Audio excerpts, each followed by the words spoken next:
Hello, everybody, and welcome to Network Analysis ET3716. This is fall of 2025. What I'd like to do is today just briefly go over the course syllabus and also how to get the materials from this, from the D2L, the course management. Once you log in, you should be able to access the course, everything, all the lecture notes, lecture videos, everything is under the content, including the homework solution, quiz solution, exam solution, and so forth. So if you click on the contact, everything will be there. Assignments, you only have one assignment, that is to upload the agreement form. Just make sure you download it, sign it, and upload it. And then the discussions. If you have any question related to the course materials or the course itself, just please post it in the discussion board. Chances are everybody else in the class might have the same questions. And you all are welcome to respond to it and post it, but please limit to the discussion. Discussion will just limit it to the course-related issues. Class list and the quizzes, we're going to have 3 quizzes, 2 midterm, and a final. We'll make announcements, and it's going to be in a calendar as well, a few days before the quiz is up. You have a window, usually 2 days. Once you open it, depends on the quizz's exam, you have a certain time to finish it. Of course, the grade of everything will be posted. So let's take a look at this course syllabus. That's the catalog descriptions, transient analysis of first and the second order circuits. In order to study the dynamic of any type of systems, then you must study differential equations. Since the prereq for this class is not differential equations, it's DC and AC circuit and calculus 1. Then there's a technique called Laplace transform, which transfers the differential equation from time into the frequency domain and becomes a simple algebra. We're going to look at that in detail. There's a course outcomes. There's 4 course outcomes for this class, and it's all listed here. And this table shows the relationship between the course outcome and program outcomes. The department would be EET curriculums. Or the degree has 5 program outcomes, and then some of the course outcome must support the program outcomes. Again, this is for ABET, Accreditation Board for Engineering Technology issues. But if you need to get more information on those program outcomes, they're all listed on the website, Engineering Technology website. The textbook is not required, but it's optional. We're going to use Transfer Circuit Analysis for Engineering Technology by Stanley, Prentice Hall. There's a website, it's called bookscatter.com. which they list all the vendors that carry the textbook. Either you can rent it or buy it. And also got 2 references here. You're welcome to stop by and borrow it if you need to. These are the topics that we're going to cover, the 8 chapters from the book. But again, you don't need to buy a textbook, as I said, it's optional. And then I will copy the end of the chapter problems and post and also solution we'll post it. I'll go over some of them in the lectures. The rest of them we'll post, the ones that I assigned for the homework. But you're not required to turn the homework in. Just get ready for the quizzes and exams. Since the course is 100% online, then you definitely need to have access to internet and also a fast computer. Everything will be on the Falcon Online. There's no lab with this class. These are the quizzes. Quiz 1 will be on topics 2 and be due to September 16. As I said, there's a window, about 2 days that a quiz is open. You can access it. Once you open it, then there's a timer. And depends on the quiz's exam. Some of them will be 1 or 2 hours or 4 hours. It depends on the exam. The exams are usually longer, but the quizzes are shorter time, so make sure you give enough time.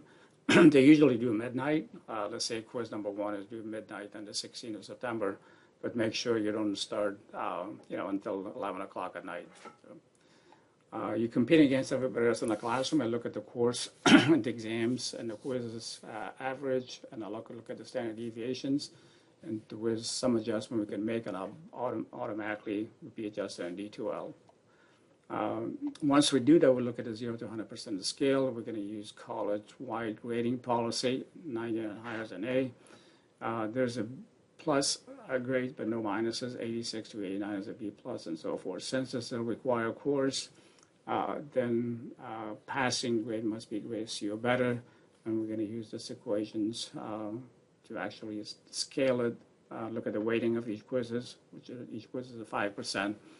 Then each exam is 25%, and finally is 35%. It's a total of 100. Since we got a course outcome, we need to assess those course outcomes. We're going to use exams and the quizzes, of course. Course policies, disclaimer. I'm going to stick with the course syllabus for this class religiously, but if something comes up, then we need to make any changes. I'll update them and post them on the D2L.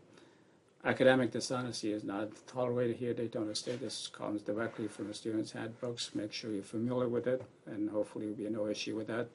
And the same thing with the college network policies, since we're going to use the network here, Falcon Online, extensively, so make sure be no misuse. Student with disability, if you need some kind of accommodations, you need to contact Student Disability Service. Services, I get a letter from them, whatever the requirement is or the accommodation is, we should be able to accommodate it. If you post something in the discussion board, make sure it's within all business type of a format. Look at the format, organization, clarity, spelling, and so forth. Once you post it, becomes a public domain. For some reason, if you're unable to complete a course, you need to request it incomplete. You have to satisfy those 3 requirements here. You need to submit something in writing 3 weeks prior to the end of the semester. Everything must be done at that point in time. In this case, it will be quizzes and exams, and you must have a grade C or better. You don't need my permission to withdraw from the course, but if you decide to drop the course, God forbid, for sickness or death in the family, please contact me so we can discuss it, because I hate to see that will definitely affect your financial aid and also get out of sequence for the curriculum. So the use of AI is not permitted in this class unless you're using it for spellings or whatever, but not anything technical related. If you need to send an email out to me, make sure you put EET3716 so I know what class you're referring to. As I mentioned, all the quiz exam will be 100% online. But if you need, is an issue, you need to contact the help desk. They should be able to help you out with any issue you might have with the network. If for some reason you're unable to take the quiz or exams, if you know ahead of time, let's say traveling for work or what have you, just please notify me 24 hours. If it's an emergency, notify me at least 48 hours so we can make arrangements so you can take the quiz or exam before or after. If for some reason that's not feasible, then we need to do a makeup exam. That should be done toward the end of the semester. My office is in room 107N at the ATC. It's my phone number, it's my direct email. I will be in the office for the office hours on Mondays and Tuesdays from 2 to 7. And Wednesdays also 2 to 7 by virtual, by appointments only. I got some academic deadline and dates for you. Classes start on the 25th. You have 3 days to make any changes in your schedule. August 27th is a Wednesday. Labor Day is September 1st. Withdrawal deadline with no penalty, with no grade penalty is October 31st. And then Thanksgiving holiday, 26th to 28th of November, and the classes end on December 17th. Please take a look at the course syllabus. If you have any questions, shoot me an email. Thanks very much and have a good time.